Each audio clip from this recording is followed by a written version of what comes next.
seeking answers to problems more than 400 years in the making. Black Lives Matter because we're the ones being killed by the same people that would pull you over and basically write you a ticket and pull us over and we might get a gunshot. Black Americans still facing inequities, including right here in Northern California. Even when something is operating like it should, maybe especially when it's operating like it should, we still have disproportionate and unequal outcomes. We take a look at the complicated road that got us to this moment and what needs to be done to promote meaningful change. Thanks for joining us for a special edition of Fox 40 News Conversations for Change, Building Unity. I'm Nikki Lorenzo. And I'm Eric Harriman. Over the next hour, we're going to hear from community leaders, elected officials, law enforcement, and health advocates as we explore race inequities all across Northern California. 57 years ago this week, hundreds of thousands of people from all backgrounds gathering at the Washington Monument in our nation's capital for the March on Washington. There, they fought for equal rights and better opportunities for Black people all across America. In 2020, that fight still continues, amplified by the deaths of George Floyd and Breonna Taylor. In fact, as we speak, protests are continuing tonight in Wisconsin and in fact nationwide after the shooting of another Black person by police officers, Jacob Blake. And tonight we will be discussing many of the issues that brought us to this point, as well as where we continue to fall short on race relations here in California's capital. Also joining us tonight to help moderate these conversations is Fox 40's Sinceri Tonsel. Sinceri. Nikki, when we talk about the inequities Black people face here in Northern California and nationwide, we are also talking about systemic racism. That's a system of oppression built to prevent people of color from advancing. Fox 40's Karma Dickerson has more on the meaning behind that term. The white supremacist who walked into a South Carolina Bible study and gunned down 9 Black worshipers now sits on death row for a federal hate crime. While this individual act of racism is contemptible, confronting it is relatively straightforward, says UC Davis history professor Justin Leroy. It's usually a little bit easier to get people to understand how a racist belief led to a racist action and that it's wrong. Easier than a different form of racism, of late more referenced but less understood. Systemic racism occurs when the social, political, economic, legal structures of our society routinely advantage white people and produce harm and unequal outcomes for people of color.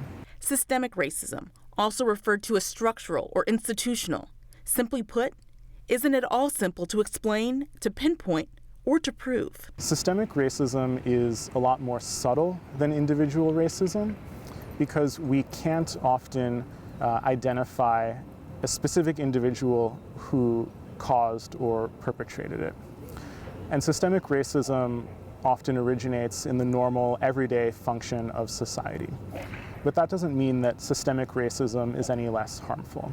While individual racist behaviors can and do contribute to systemic racism in areas including employment, housing, policing, and education, Leroy notes it's not enough to simply get rid of so-called bad apples, because systemic racism can even exist without any actual racists. With systemic racism is that even when something is operating like it should, maybe especially when it's operating like it should, we still have disproportionate and unequal outcomes. Leroy offers the criminal justice system as another example. Black people make up 12% of the country, but 33% of the U.S. prison population, according to the Bureau of Justice Statistics. And that's the lowest rate since 1989. So when faced with this problem that Leroy describes as subtle, pervasive, and centuries old, how do you address it?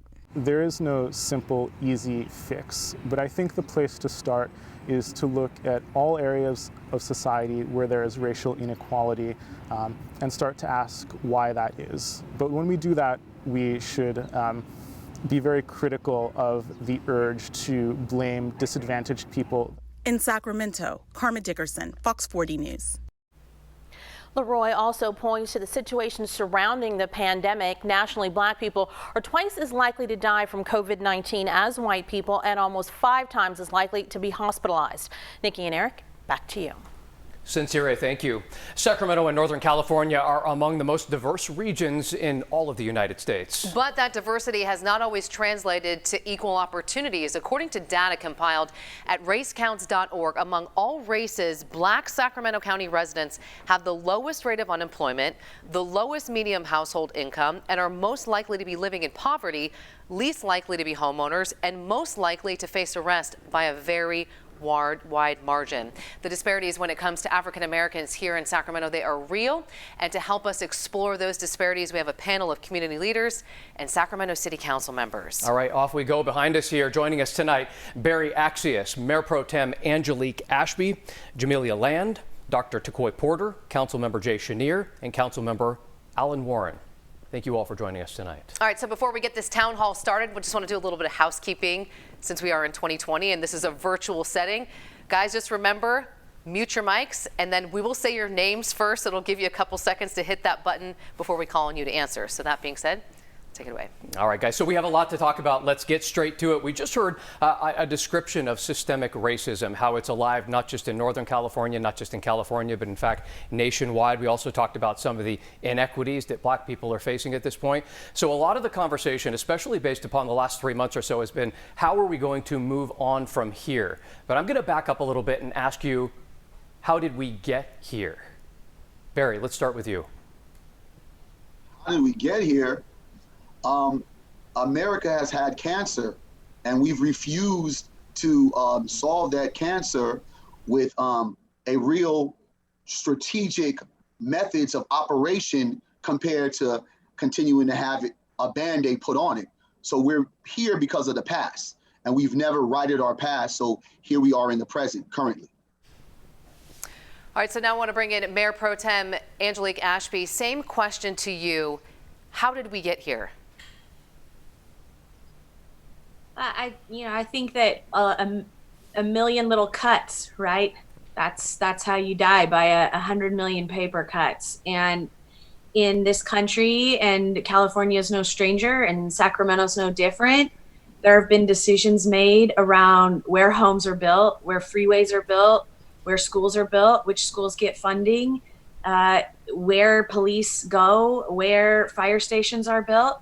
And every time those decisions are made, over time, impact the lives of people in our city. And so, like the professor from UC Davis said, you can't undo it with a magic wand. It takes time and one step at a time. And we really need to make progress. We really need to change the filter for which we make those decisions through. It's why representation is so important.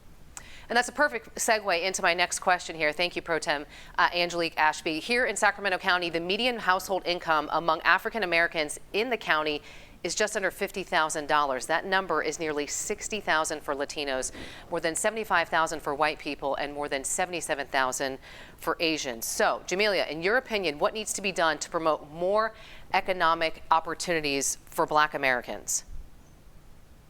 Well, to kind of piggyback off of the first question that was posed, I think that we have to really begin to address our history in this country.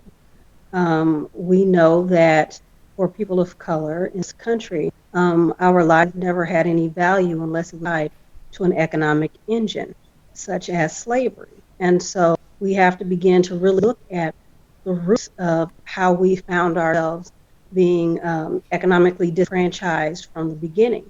Whether we are talking about the income levels here in Sacramento, or we are talking about people of color throughout this country, I think that the numbers will show that we are all significantly disenfranchised and economically below our counterparts. And so, it has a lot to do with the roots of this country. I hate to say it, I don't mean to sound patriotic, but we say that the United States of America is a democracy, when in fact, we are a corporate capitalist society and operate such as a corporation. And so those of us who always found ourselves on the end of the totem pole as nothing more than mere expendable pieces to this economic engine, we have to look at that first. All right, Jamelia, thank you. Let's go top center. Councilmember Chenier, give me an idea, your opinion here on how do we create opportunities moving forward that are very specific to the dialogue we're having here tonight. you got to. We have to unmute. unmute. Sorry, my bad. There we go. I'm the old guy here. So, I think we need to be very, very intentional about what we do, and I think the city is on that path. We have a long, long way to go, but I want to give you one example because I think this is working with community to create a different outcome. So when we have been going forward in cannabis as a healthy industry here in Sacramento, healthy economically and financially, we had many members of the African American community and organizations come to us and say, those who have been most harmed by the war on drugs are not participating and reaping the benefits of this industry. What do we do about it? And working with them over a course of about a year, we designed our core program. I don't have the exact numbers on me, but I think we've graduated now about 57 individuals from that core program. This is working with the Urban League and the Asian Chamber of Commerce. I think 13 of them are now running viable businesses in the industry. We need to do more things like that, where again, we can be intentional in our investments, we can track what we're doing and hold ourselves accountable to a set of metrics of whether or not we're being successful. That's an example of something that worked. It only worked because I think we worked with the community to design the program, and then working with the community to implement it as well.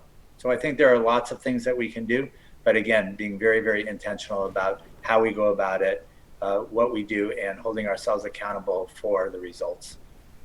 All right, Councilmember Chenier, thank you. Sacramento obviously is a very diverse place. Otherwise, we wouldn't be here talking about what we're talking about here tonight. But it also is still segregated in a lot of ways, as are many cities across the United States. So, Councilmember Warren, I'll sort of put this to you first. A couple of reasons why the perception, historically anyway, that black and minority communities like Oak Park and Meadowview and Del Paso Heights are different from historically white areas of the Sacramento area, Curtis Park, East Sacramento, Midtown. The perceptions historically, why do those still exist the way that they have for so many decades now that we're sitting in 2020 and so much has changed since those neighborhoods were first constructed? Well, I think you have to understand the history of those communities. In fact, Del Paso Heights in North Sacramento used to be the most prominent community throughout the region. First street lights were on Del Paso Boulevard in the entire region. The first movie theaters were on Del Paso Boulevard. So when in the 30s, 40s, and 50s, when a lot of black families came out from the South, they were moving to California and West to find places of economic opportunity, and communities like Del Paso Heights initially were welcoming. The McClellan Air Force Base, where a lot of black families, including mine, came out to work, attracted minorities and had opportunities. But at that particular time, this city and really the country was unprepared to and didn't know how to live together. There were a lot of unknowns and misconceptions about culture, about race, about stereotypes, that how black people have been characterized throughout the founding of this country. And so whites began to move out into the suburbs. And when they did that, they took the businesses that had been established here with them. And if you go back throughout history, every time blacks attempted to create economic engines throughout this country, inevitably they were destroyed. There's history that we can go into about what happened in Tulsa. And so this country has taken steps forward to deal with systemic racism, but every time blacks had shown real promise, ingenuity, coming together to create communities, thriving communities, they were then left unattended by, in fact, law enforcement. In fact, law enforcement and others that were perpetrating to be law enforcement destroyed these communities that were really on their way to being the lifeblood of a people who had been brought here not of their own will, forced to be here, and then never really having an opportunity to succeed. Now, obviously, there are people who have made it through the cracks, but en masse, there's still a huge burden that African Americans have to carry in order to navigate, the American system. And I think it's well documented. And so communities like Meadowview and Del Paso Heights and Oak Park have seen the migration of whites from those communities to the suburbs, and then the blacks come in, but ultimately what happens? You start to see more whites and more affluent people coming back to those communities, and then you have gentrification. So again, then you have the displacement of blacks who have tried to make a home and a way for themselves in these communities, and you're seeing that in Oak Park right now. You're seeing, even though economically it's making a lot of progress, you're seeing people being displaced. And so ultimately we have to understand that this issue is not just a black issue. This is an American issue. And until we accept it and embrace it and all understand that this problem will not be solved unless we all work together, we're going to continue to have these issues, major issues. Councilmember Warren, thank you for that. Dr. Porter, want to get you to respond to that same exact question. Why do you think the perceptions in these neighborhoods, why do they differ so greatly? Well, I pastor in the Meadowview community, and our history is pretty much the same as Del Paso Heights. Started off well, you see some growth, economic engine, and then you see the unequal disbursement of resources occur because of who's simply living in that community. And so you continue to see this continue on in the communities such as Meadowview and Del Paso Heights, that you end up creating a self-sustaining downfall, if you will, with that. I believe that Meadowview and the resident of Meadowview and Del Paso Heights and others that have this viewpoint or this perception is wrong. People want to do the same thing as everybody else wants. They want their families to be well. They want them to survive well, to thrive, to be educated. That's why we're reaching out to our community in a way and have built a school for educational reform to help close the African American achievement gap, and continue to reach out to our citizens so that we can change the narrative in our community. And that's what we need to do. Dr. Porter, thank you for that. I want to bring in my colleague, Sincere Tonsel, who is going to take over the questioning from here. Sincere.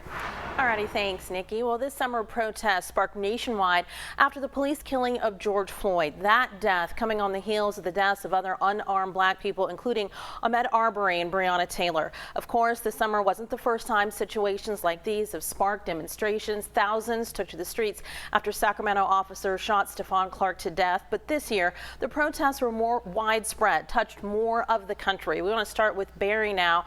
Barry, what's the difference about the current movement? COVID-19 had a lot to do with the play of what happened, what kind of played out of the righteous uprising. And I think when folks got to see it in real time and wasn't distracted, they got to see that it could happen to us. And I think that what happened, though some of the things and incidents were unfortunate, was very necessary. But what I'm ashamed of and what frustrates me is this idea of social justice and equality here in America, and this pandering of the Black Lives Matter movement, as well as this idea that we have these symbolic gestures of change. For me, and I don't speak for a whole lot of black people, but I speak for a collective, a lot of us are tired of seeing Black Lives Matter murals. We don't want to see any of the knee gestures. We don't want to see cops pandering and reaching to our emotions about now accepting the fact that Black Lives Matter. We want to see the changes happen in policies and laws, as well as true change is not only behavior, but the movement of the power structure. We need an economic boost and an investment in our communities. That's what we want to see. When you pander the thought and the ideas that Black Lives Matter, after we've challenged you with that and you've just shown us more police killing, today we're having this panel discussion and Jacob Blake was just murdered in front of his children. To me, when you continue to push this idea that you get it, when you know you really don't get it because it runs deeper, it shows me that reform will not be an answer, but the separation of Black people from this racist country and us having our own power structure will be the only thing that will change what continues to happen. So if we're not talking about economic justice, Black Lives Matter means nothing. It's because it's about Black power. It's always been about power, because it was so quick how everything changed from, oh, Black people are being killed to police, to why are Black people looting? And we were tagged as the looters because it was poverty. It was people in poverty going out to the streets. So when we look at people over poverty, as I continue to say, we also look at the emotions and the strategies that we're dealing with. And a lot of us collectively are saying, we don't want to just battle over police brutality. We want to battle over a system that has put us down and oppressed us economically. And until we start getting economics, as you guys can see what my hat says, pay us our reparations, Black power matters, then we're not going to have a discussion that needs to be had. And I don't think that we're ready to have that uncomfortable conversation. Barry, I just have a quick follow-up question for you. You were calling this pandering, somebody kneeling or somebody joining in on a Black Lives Matter event. They may not be able to enact a policy overnight, but that is something that someone, an elected official or somebody else, could come out and do today to say, you know what, maybe I didn't get it before, but I understand it now. Well, the thing about it is invest in our communities. You see what our communities look like. Kneeling and showing the world that we get it, Congress across the country kneeling, saying they get it, and we still have the racist laws and institutions that are racist continue to work as another normal day in America. It's never going to make sense. It doesn't make sense to the people that already know what the true problem is. And the true problem is we don't have economic justice. That's the idea. And we don't want to talk about that because it becomes a place where those who are privileged now have to level up and balance their power or give up some of their power. And I don't think that white America is ready for that conversation. We got to give Black people some power. Why? Well, because 400 years of free labor has still not gotten paid. 400 years of free labor. And you're asking us why we're here having this discussion? One, you don't give police officers consequences. Two, there's no accountability. Three, there's no transparency. And you have your race soldiers, the slave catchers, that are trying to keep us on this plantation. So what I say is, give us what is owed and we'll take care of our business ourselves. Bottom line, period. If we're not talking about economic justice, this conversation is just another conversation that, again, panders to the emotions of people that just want you to believe that their lives matter. I know my life matters. I tell my young people their lives matter, and Black people, I'm telling you that are listening, your life matters. What we need is power. Councilman Chenier, you just heard Barry. Same question for you. Some would say that you are one of the white people in power. Definitely, you're an elected official in Sacramento. You had red paint thrown at your house as part of these latest protests. What difference do you see about the current movement, and is taking a knee with people who may be protesting right now, is that pandering? Unmute yourself, Councilman. We want to hear what you have to say. Just press unmute. There we go. Say the right thing, Jay. Say the right thing. Always hard to follow Barry. Yeah. Well, you know, you can follow an investment too. Yeah, no, I understand and I agree with you. I mean, I think the systems that have grown up in this country over hundreds of years are definitely racist. There's no question about it. You can look at our school systems and look at the results of young people. You can look at the, penal systems. However, wherever you look, you're going to find institutional racism. And I think that what we have now, I hope, is an opportunity to make it right. And making it right, I think, again, is, you can talk about power, you can talk about resources, and where, for the city's point of view, where we invest our resources is one of the most important things. For me, it's always been around young people and how do we support them better. I don't think we do the right things there. We don't provide enough resources for young people to have the opportunities and access that they need to be successful. And that's particularly true in communities of color. We need to do better. There's no question about that. And I think that's about where the money goes. I would look at the actions that we've taken recently. I don't want to be defensive about this, but I think we need to look at the metrics of where we invest. If you look at the $80 million to $89 million that the city has just put back into the neighborhoods. That was the CARES money, the federal stimulus money. I think what we're going to see is that those dollars really have been put more into communities of need than anywhere else. Those are the communities that have gotten hit hardest, both on the health side and I think on the economic side. And I think it's our responsibility to make sure that we do everything we can there. We don't have enough resources, but looking at priorities and figuring out what that looks like needs to be done in collaboration with folks like Barry and others. We don't do a good job of that. I think it's not the way we're really set up, and we need to change that in how we operate on a day-to-day basis. But here's the thing, Jay, hold real quick, Jay, but how much of that CARES money went to Black investments in communities of businesses of color? How many, we had a fight for the youth. Yeah, no, I understand. And we didn't have no investment for Black businesses. Where's the Black businesses? I mean, that's the problem. There's no investments in Black businesses. There's really no investment to our youth. We always have to fight for every nickel and dollar. $2 million is nothing. We got kids killing each other for years and years, and you guys are giving us these small investments. That's why the issue becomes bigger than this conversation, because you talk about youth, but then where's the investment in the Black businesses? Black businesses, how much money did the Black businesses get from our city to help them in the time of need? Barely none. No, that's not true. That's not true. I got briefed on the CARES money on Saturday. That was the question I asked, is show me both the geographic and the ethnic distribution of the dollars. That's something they're looking at, and hopefully tomorrow night we'll get an answer for you. Okay. And if it doesn't look like we've invested most in the communities that need it most, then it's a problem. But I think the data will show otherwise, and I'm happy to sit down and walk through that with you as I learn where that answer is as well.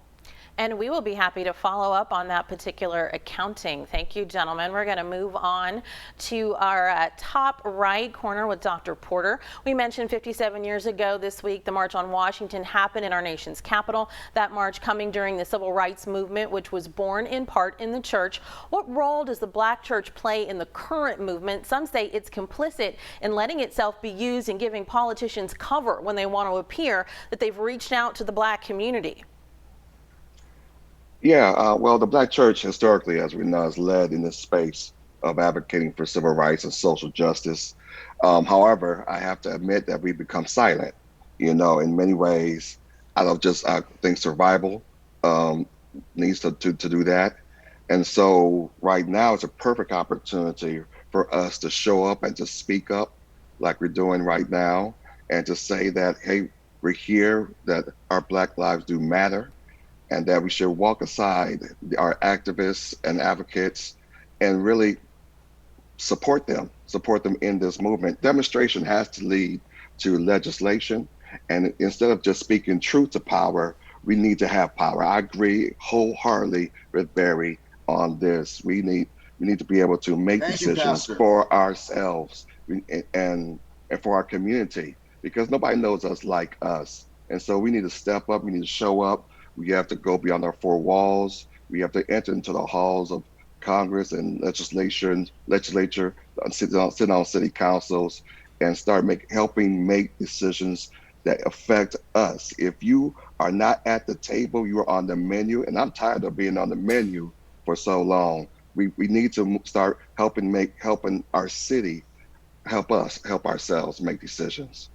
All right. If you are not at the table, on the menu, the word from Dr. Porter there. We're going to send things back over to Nikki and Eric for our round robin question. Sincere, thanks so much. And we spent the last 29, almost 30 minutes talking about racial injustice, how we've gotten here the past 400 years. We know we weren't going to solve these issues in the past 29 minutes and 56 seconds, I believe we're hitting right now. But I want to move the conversation forward, and we want to get you guys all in on this.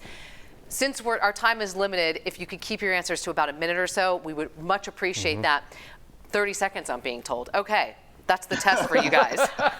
Rapid fire. This is going to be rapid fire. Yep. So moving forward, where do we go from here? What resources do we need? How do we move this forward? So as Barry says, this isn't just another conversation, and we're going to be here in 6 months talking about the same thing. Dr. Porter, we'll start with you. Well, again, demonstration leads to legislation. We need to get into these spots. We need to run for office. Need more of our community members running for office. Need to vote. Need to get out the vote. Take the census. Do everything. Use every measure. We need our allies. You know, racism is just isn't a black people's problem. It's everybody's problem. White supremacy. We need to root that out. We need to call it out, and we have to just keep on pushing. Keep on pressing. The Bible tells us to spare not, cry out, spare not. And this is what we're doing. We need to take advantage of this time to make things happen. Dr. Porter, thank you. Councilmember Chenier, you're on the clock. I think we need to do this together. We need to continue to understand each other's stories and how we got to where we are today.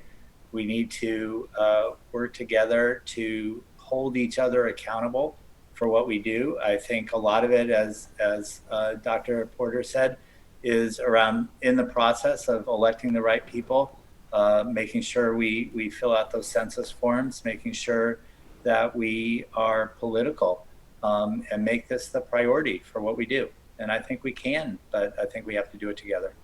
All right, Mr. Chenier, thank you. Barry, this isn't going to be easy. 30 seconds. Go. No, I was just looking at some racist text message I got from someone that's probably listening. Thank you for that. I think that conversations are kind of lame. We just need to show some real change, and we need to see the investment. We need to see policies changes, and we just need to see a real investment in not only black communities, but black businesses that can power the black communities. And that's what we need. All right, Barry, thank you. Mayor Pro Tem Ashby, 30 seconds, go. Yeah, I mean, I think it goes beyond just running for elections or showing up during a protest. You need to support people who are there, who are championing the cause all the time, like Councilmember Warren. He's on the ballot now. He's championed this the entire time he's been there. And it's really not about any one investment. It's about every investment. It's about the way we operate. Look, we spent 2.5 hours talking about whether or not we were going to spend millions of dollars on rail that would have led from West Sac to about 3 blocks farther downtown. And, you know, I've been on the council 10 years. We've never spoken for 2.5 hours about transportation in Del Paso Heights or about transportation in Meadowview. And when we let Uber bring their bikes in, I fought and said we shouldn't just let them be in downtown if they're not going to go to Del Paso Heights and Meadowview. But ultimately, I lost that vote 8-1.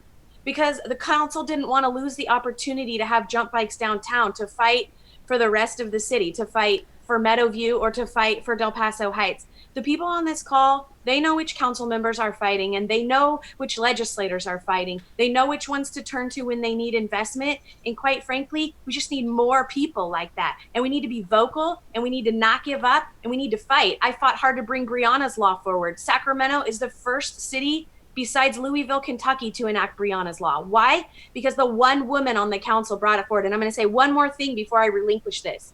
The most disadvantaged person on this panel is also the person who has been asked to speak the least. And that's Jamila Land, because she is both black and female. She's also not represented on the Sacramento City Council by anyone other than me and 3 black men. So you got to find a way, all of us, to use our platform to lift her up and others like her so that they have the space to be heard as well. Perfect response. Jamila, it's over to you. And I also think that you have an endorsement to run for city council here in Sacramento as well.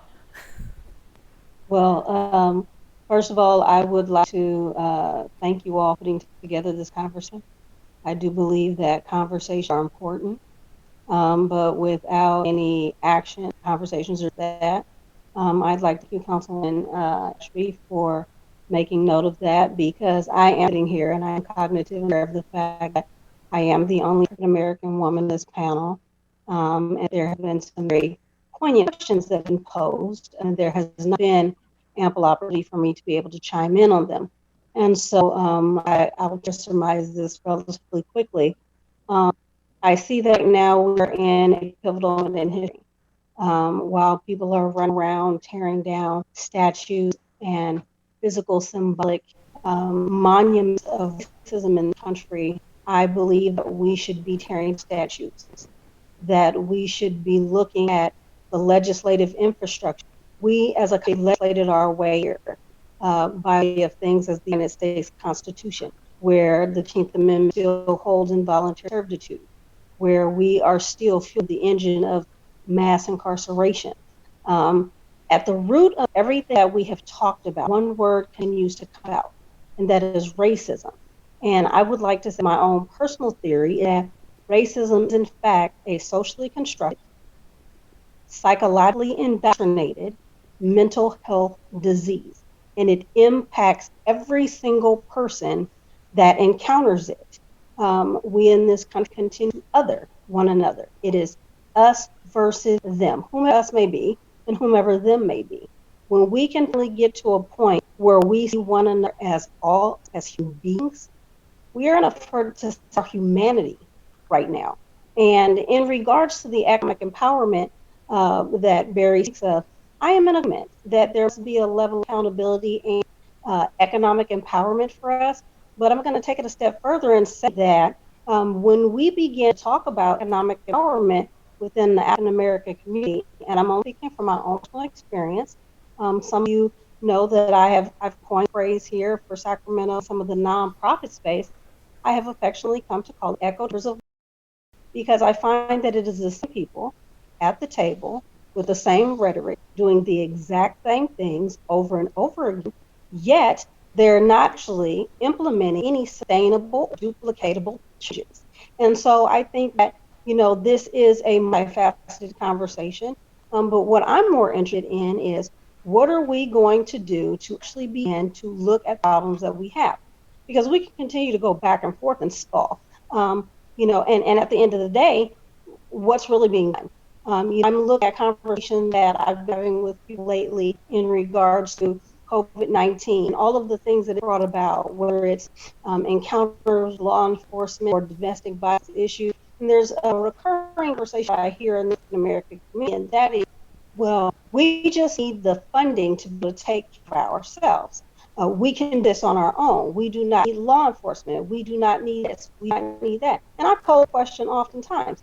As a Black woman living in the country, I'm just going to give this scenario and then I'll be quiet. Say that I'm in a domestically violent situation. I have two options. I call law enforcement. I run the risk of the person who's abusing me shot and killed. Or I call, if I have one in the community, a fellow Black man, to call and ask for assistance. And guess what? When it comes out, there's still a great chance he's going to encounter law enforcement and something's going to happen. When we talk about we're going to take care of ourselves, we have been in the middle of the worst gang wars Sacramento has seen since the 1990s. And I would like to know, where are the community leaders that are actually coming in and stepping in the gap and actually helping with these children and family? There's always more than one side of a conversation. And I would go further to say it's two-sided. It's multifaceted, because in that community, I have been the victim of the crime, and I have had to use law enforcement to help me get quote unquote justice for being a victim of a crime. And I've also been someone who's been on the other end of having to assist a victim of a crime who's been perpetrated against them at the hands of law enforcement. And so, it's like, we do need to have these conversations, but we don't need to emotionally sensationalize them. We need to be very realistic about what we're looking at and talking about. And at the end of the day, when you're done, we need to talk about sustainable, implementable, duplicatable solutions that are going to impact everyone's life in a positive manner.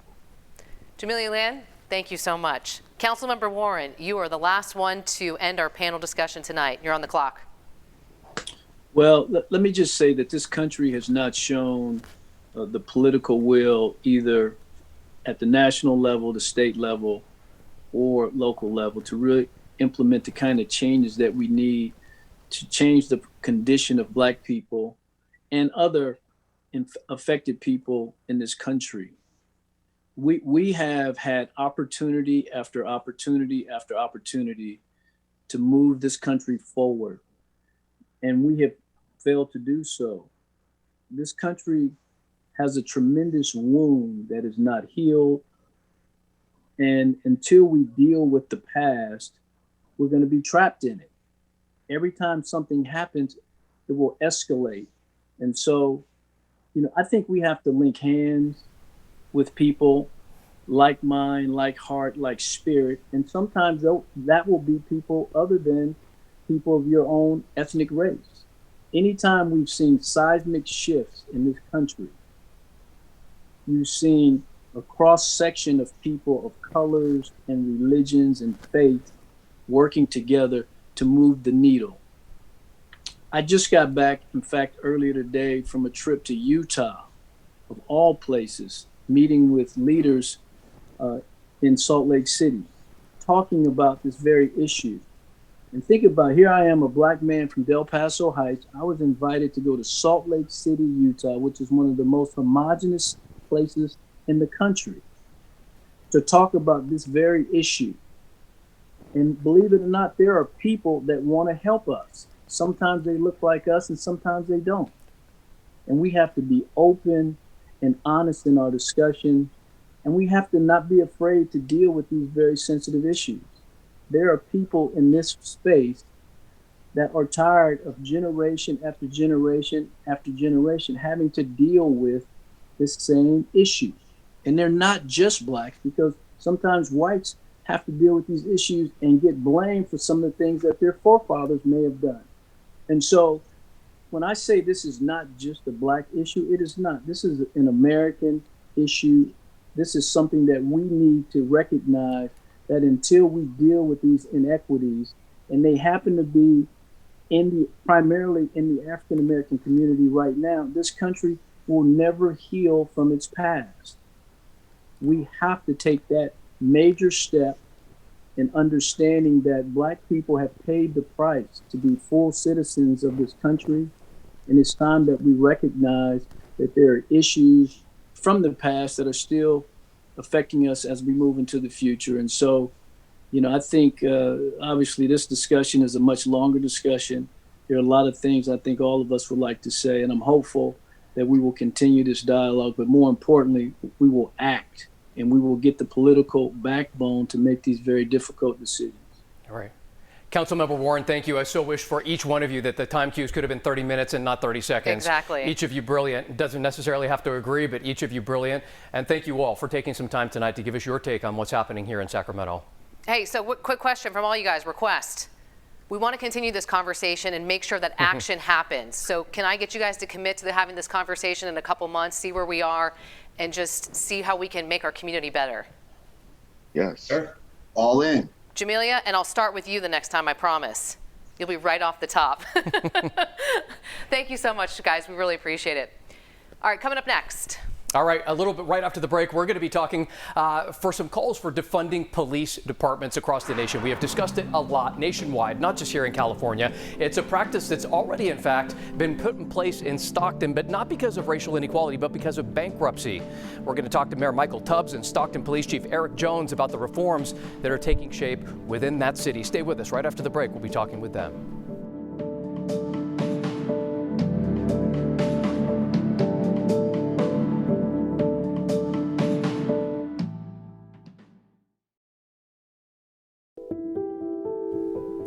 Stockton, which is considered one of the most diverse cities in the United States, is no different than any other major city in California looking to move forward past a history of inequity. In 2016, the city elected its first black mayor, Michael Tubbs, who continued to fight for equity in his city. But reforms at the city's police department began years before that, and that was due to bankruptcy. Chief Eric Jones is continuing to work to rebuild trust between communities of color and the department. And we have Stockton Mayor Michael Tubbs and Stockton Police Chief Eric Jones joining us now. Gentlemen, thanks so much for being on the show tonight. We appreciate it.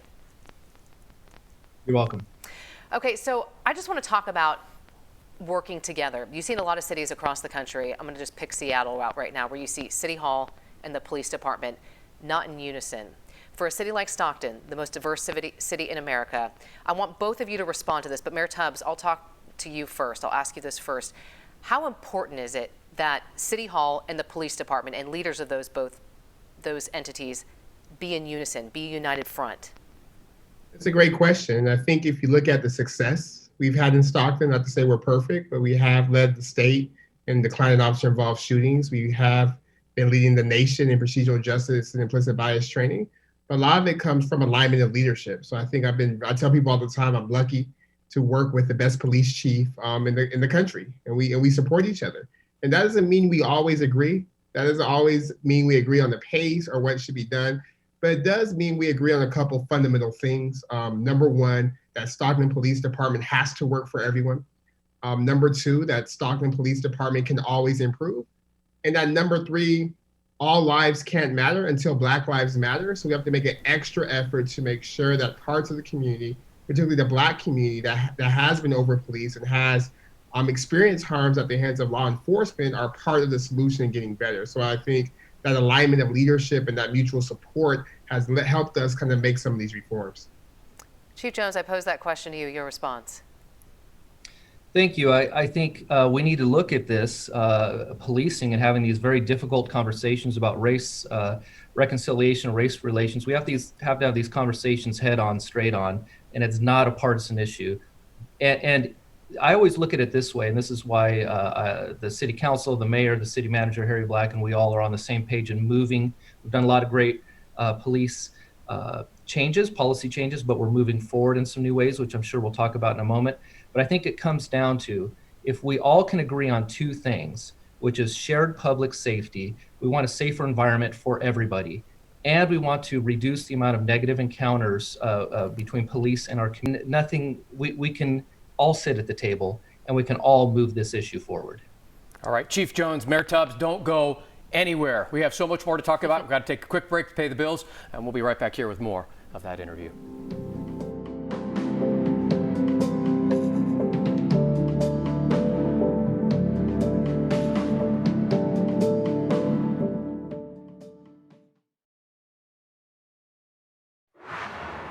Welcome back. Stockton Mayor Michael Tubbs, Stockton Police Chief Eric Jones joining us now for a live interview via Zoom. Guys, let's get right to it. We don't have a lot of time. I want to know how this speaks to your city, the city of Stockton. Let's bring it to current. The George Floyd protests that happened in Northern California, nationwide. When those protests happened in your city in Stockton, and this didn't happen everywhere, but this happened in your city, no tear gas, no rubber bullets, no curfews.